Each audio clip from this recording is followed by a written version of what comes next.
Hello, dear fellow detectives. It's me. Do you love mysteries? Well, if you do, then get ready to join us in today's adventure. Today's story is called Remy the Raccoon, Forest Detective. This is a talking animal story for kids about a raccoon who starts the first detective agency in the forest. So, without any further ado, let's jump right into the story. Scene 1, the mysterious morning. The sun peeked through the trees as forest animals gathered near the great oak tree. On top of the oak tree sat Fiona the fox, holding a big magnifying glass. She looked around excitedly. Fiona, who did it?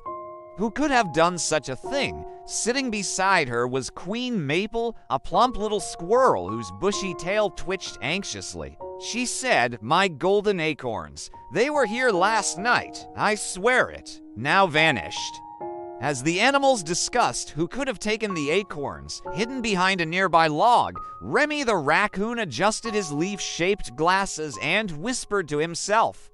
Remy, sounds like a mystery. Time to open my agency. And with that, he took off his green hat, put it on a twig, and announced, Remy's Forest Detective Agency is now open for business. Scene 2, Remy's Detective Agency. That evening, Remy set up a sign outside the hollow log that read, Remy's Forest Detective Agency, open for clues. Curious, the other animals started to peek inside. Remy sat at a mushroom desk wearing a tiny detective cap. He smiled warmly at them and said, "Welcome to my agency. Do you have a problem that needs solving?" Looking over Remy's shoulder, Ollie the owl hooted softly. "Do you really think you can find out who took Queen Maple's acorns, Remy?" Remy gave the owl a reassuring wink. No mystery is too nutty for me. And with that, he got to work. Remy returned to the oak tree with his magnifying glass and began dusting for fingerprints, but there weren't any. He looked around. There were some paw prints in the dirt, some scratch marks on the bark of the tree, and something else. Remy, what's this? A red feather, he said aloud. He scribbled the new clues onto his notepad and continued his investigation. Following a trail of broken nutshells, Remy ventured deeper into the forest. Scene 3, the feathered thief. Up the hill, inside a hollow log, Remy found a pile of acorns and a sleepy woodpecker perched on top. Chirpy looked up in surprise. "Oh, I didn't steal them.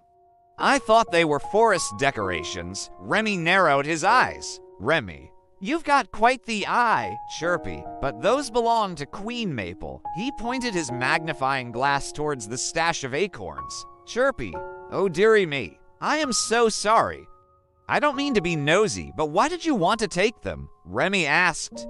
Chirpy, "Well, my babies will fledge soon, and I wanted to build them the best nest in the forest, but it looks like I won't be able to now." Remy understood. It was every mother bird's dream to build the best nest for her babies.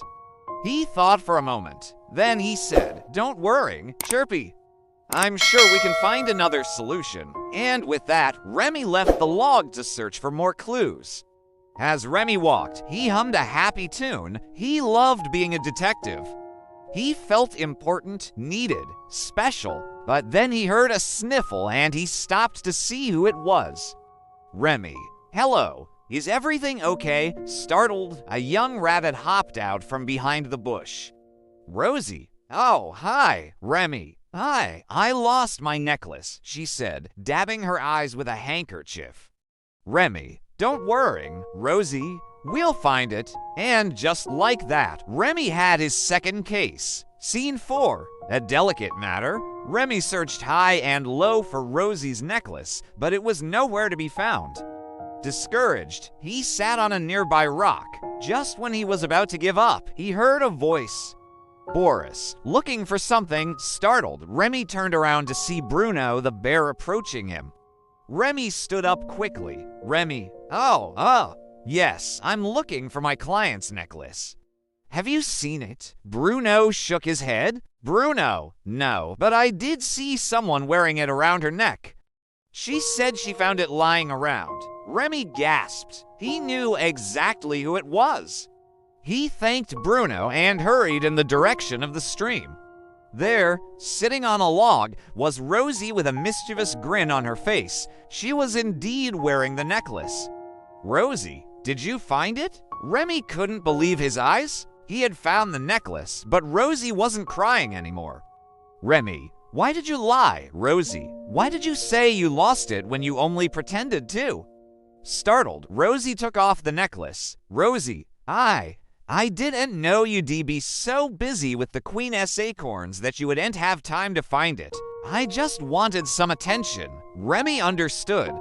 Sometimes we do things we shouldn't because we want attention or because we don't know any better. Remy, well, it's good that we found out now.